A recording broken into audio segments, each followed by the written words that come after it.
ज्ञान the treasure में आपका स्वागत है। और हम आपको बताएंगे कि 5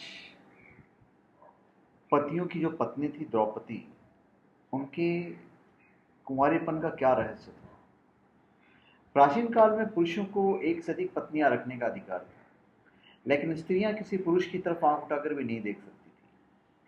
महाभारत काल के समय में द्रौपदी अकेली ऐसी महिला थी जो 5 उत्तम पतियों की पत्नी बनी, लेकिन फिर भी कुंवारी थी।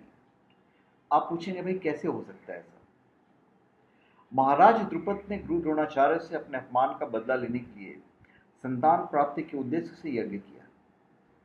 यज्ञ की पूर्णाहुति के समय यज्ञ कुंड से मुकुट, कुंडल, कवच, त्रोण तथा धनुष धारण किए हुए एक कुमार प्रकट हुआ, और यज्ञ कुंड से एक कुमारी भी प्रकट हुई। महाकाली के अंश के रूप में उसमें प्रवेश किया था। उसका नाम कृष्णा रखा गया। द्रुपद की पुत्री होने की वजह से वह द्रौपदी कहलाई। एक चक्र नगरी में द्रौपदी के स्वयंवर की बात सुनकर पांडव पांचाल पहुंचे। उन्हें ब्राह्मणों का वेश बनाया। स्वयंवर सभा में भी वो ब्राह्मणों के साथ ही बैठे थे। सभा भवन में ऊपर एक यंत्र था, और एक यंत्र घूम रहा था। वहां पे एक मछली लगी हुई थी। उसके मध्य में एक मत्स्य बना हुआ था। नीचे कढ़ाई में तेल रखा हुआ था। तेल में मत्स्य की छाया देखकर उसे 5 बाण मारने वाले से द्रौपदी का विवाह की घोषणा की गई थी। बहुत से महारथी असफल रहे।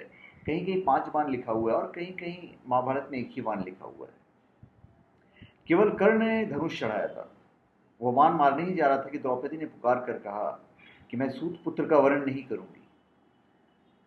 अपमान से तिलमिलाकर कर्ण ने धनुष रख दिया था।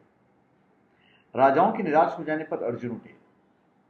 उन्हें ब्राह्मण जानकर ब्राह्मणों ने प्रसन्नता प्रकट की। धनुष चढ़ाकर अर्जुन ने मत्स्य भेद कर दिया, और द्रौपदी ने अर्जुन के गले में जयमाला डाल दी। कुछ राजाओं ने विरोध करना चाहा, पर वे अर्जुन और भीम के सामने टिक नहीं सके। द्रौपदी को स्वयंवर में जीतने के पश्चात अर्जुन अपने चारों भाइयों सहित अपनी मां कुंती के आशीर्वाद लेने अपनी कुटिया में पहुंचे। पांचों भाइयों को अपनी मां के साथ परिहास करने का मन हुआ, थोड़ा सा मजाक मस्ती करने का मन हुआ, और कुंती पूजा कर रही थी। अर्जुन ने कहा, माता, आज भिक्षा में मुझे एक अनमोल वस्तु मिली है। कुंती ने कहा, पुत्रों, मेरा आदेश है कि जो भी मिला है आपस में मिल बांट कर खा लो।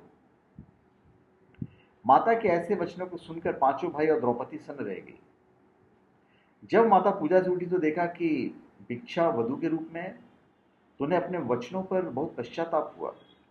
लेकिन मां कुंती से मुंह से निकला हुआ वचन पांडवों के लिए दुविधा का विषय बन गया।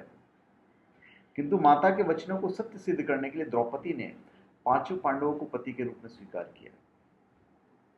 इस विवाह को महर्षि वेदव्यास ने स्वयं संपन्न करवाया था, और उनसे कहा कि द्रौपदी 1 वर्ष तक केवल एक पांडव की पत्नी बनकर रहेगी, और जब वह 1 वर्ष बाद दूसरे भाई की पत्नी बनेगी तो उसका कौमार्य पुनः लौट आएगा।